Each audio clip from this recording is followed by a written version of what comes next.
OG OG అంటే మనకు గుర్తొచ్చేది ఏంటంటే బీజిఎం అండ్ ఎప్పుడు చూడనటువంటి మన పవర్ స్టార్ యొక్క స్వాగ్ అనమాట. అసలు ఓజీ అయితే కానీ ఒక్కసారి నేను రివ్యూ చెప్తా వినండి. ఓజీ అంటే మనం ఎప్పుడు చూడనటువంటి ఒక లుక్లో మనకి మన పవర్ స్టార్ కనిపిస్తాడు. ఎందుకు ఇంత గ్యాప్ ఇచ్చి చెప్తున్నానంటే ఈ ఓజీకి ఉన్న ఫ్యాన్ బేస్ అలాంటిది. చూసాం 100 కోట్లు దాటిపోయింది, క్రాస్ అలాంటిది. ఇంకా మనకు తెలిసేది ఏంటంటే పాజిటివ్ వే అంటే సాంగ్, లవ్ సాంగ్ ఒకటి సెట్ అయింది, బీజిఎం అయితే పగిలిపోయినాయి.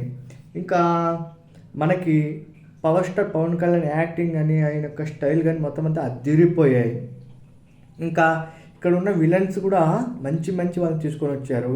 ఇంకైతే కనుక మనకి ఈ యొక్క ప్రేమతో మొత్తం అంతా కూడా ఇవన్నీ వదిలేసి మన పవర్ స్టార్ గారు వెళ్ళిపోయి ఉంటారు. కానీ ఆయన ప్రేమించిన అమ్మాయిని చంపేస్తారు.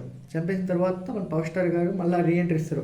ఆ యొక్క ఇంటర్వెల్ సీన్ ఉంటుందిరా, మనకైతే కనుక గాల్లో లేపి మరీ తల నరుకుతాడు చూడు, వా. ఇంకొకటి అలాగే బాడీలోకి అగ్నితో మలుగుతున్న ఒక కత్తిని లోపలికి దూక్ చేస్తాడు. అస్సలు అదైతే ఒకటి. ఇంకోటి ఏంటంటే ఒక విలన్కి వచ్చేసి నోట్లో కత్తులేసి లాగుతాడు, అదైతే మనం చూడలేము, అట్టుంటుంది. ఎందుకంటే మనకి నార్మల్గా పవర్ స్టార్ ఏదైనా చూసినట్టయితే నార్మల్ ఫైట్లో చూసాం ఇంతవరకు మూవీస్. కానీ ఈ యొక్క ఓజీతో బ్లాక్ బస్టర్ కాదు, సినిమా దద్దరిల్లింది అనమాట. మెగా ఫ్యాన్సే కాకుండా మెగా ఫ్యామిలీలో కూడా మళ్ళీ మన పవర్ స్టార్కి ఫ్యాన్స్ వెళ్ళి విజువల్స్ వేసుకుంటూ హంగామా చేశారు. సాయిధరం తేజ్ కానీ వరుణ్ తేజ్ కానీ వీళ్ళంతా కానీ.